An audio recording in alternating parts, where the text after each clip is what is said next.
Welcome back दोस्तों, आप सबका स्वागत है हमारे इस खास यूट्यूब चैनल पर जिसका नाम है डार्क डायरीज क्राइम स्टोरीज। और जैसा कि हमने आपसे कहा था, एक ऐसे शख्स की कहानी आपको सुनाएंगे जिसका नाम भारत और उससे बाहर भी डर और अपराध का पर्याय बन गया है।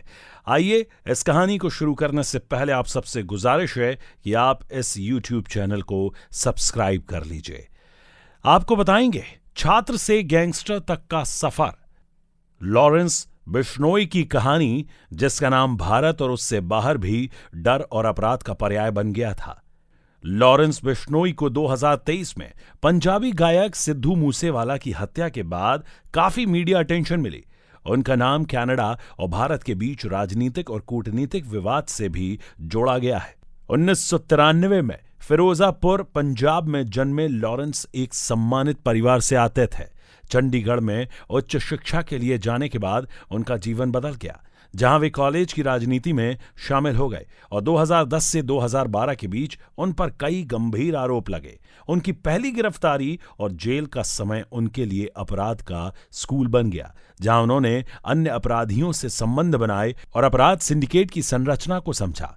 आपराधिक गतिविधियों का विस्तार देखें तो कॉलेज छोड़ने के बाद बिश्नोई की महत्वाकांक्षाएं कैंपस की राजनीति से बढ़कर हो गईं। वे राजस्थान में अवैध शराब के व्यापार में शामिल हो गए, जिससे उन्हें पैसा, आदमी और हथियार मिले।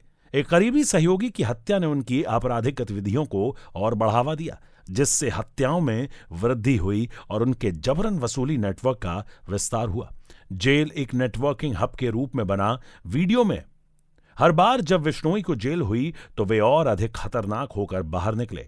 उन्होंने जेल को अपने गिरोह को मजबूत करने, प्रतिद्वंद्वियों को खत्म करने और बड़े अपराध सिंडिकेट से जुड़ने के अवसर के रूप में इस्तेमाल किया।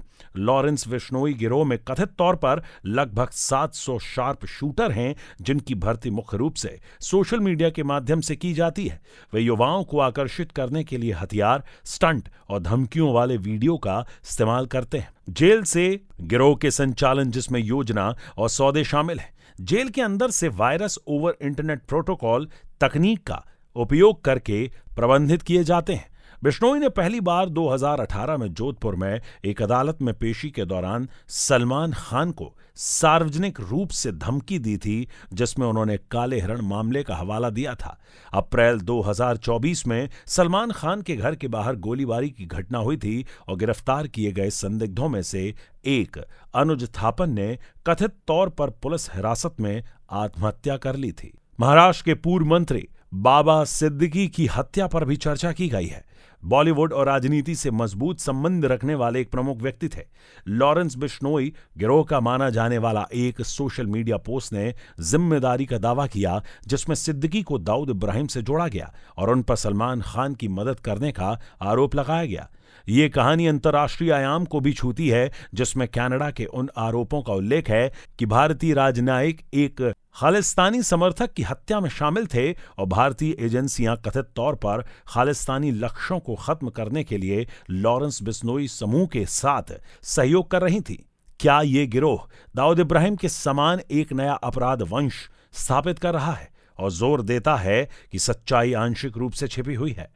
क्या आप लॉरेंस बिश्नोई या किसी और अन्य आपराधिक मामले के बारे में विस्तार से जानना चाहेंगे? हमें कमेंट कर बताएं। और ये कहानी आपको कैसी लगी, इसे आप सब्सक्राइब करके, लाइक करके, शेयर करके अपना प्यार हम तक भेजें।